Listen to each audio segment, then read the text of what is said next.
जर 12 ते 13 पासून पावसाचे आगमन होईल तर धूर पेरणी जर केली हम्म हम्म. तर चालेल का?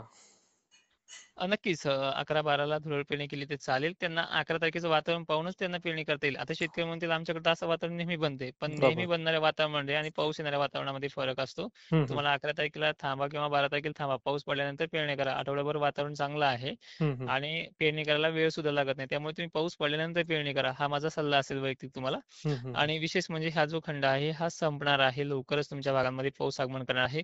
हं, फक्त 3 दिवसाचा प्रश्न आहे. 12 तारखेपासून सुरू होईल. हं. तर ह्या कंडिशनची जे तुम्हाला सामना करावा लागला मागील 12 दिवसापासून ज्या खंडाची तुम्हाला झळा सोसाव्या लागल्या हं, हं. त्या झळा आता इथून पुढे सोसायचे काम पडणार नाही. तुमच्या पेरण्या सुखरूप पार पडतील आणि तुम्हालाही माहिती आहे सर्व शेतकरी बांधवांना की जूनचे पहिले 2 आठवडे अशीच असते. त्यामध्ये काही हो. नवल नाहीये की ज्यावेळेस मी खंड सांगितलाय. हो, हो. जिथे कोकणामध्ये कोकणच्या आजूबाजूच्या जिल्ह्यांना 5-6 ठिकाणी चांगला पाऊस पडतोय. लातूरच्या 1-2 ठिकाणी चांगला पाऊस पडतोय. हं, 1-2 ठिकाणी आणि 20% भागांची कंडिशन ऑलरेडी सांगितली होती. कारण की पहिल्या पावसाचं स्थानिक वातावरण बनणं आणि तिथे पाऊस पडणं हे होत राहते. पण संबंध महाराष्ट्र अजूनही कोरडा आहे. हं. त्यांना पावसाची गरज आहे आणि ती गरज काही ठिकाणी 11-12ला तर काही ठिकाणी 14 तारखेला होऊन जाईल पूर्ण. म्हणजे हा 12 तारखेपासून मग सलग ते 8-10 दिवस पावसाचं म्हणजे आगमन होत राहील का? होत राहणार.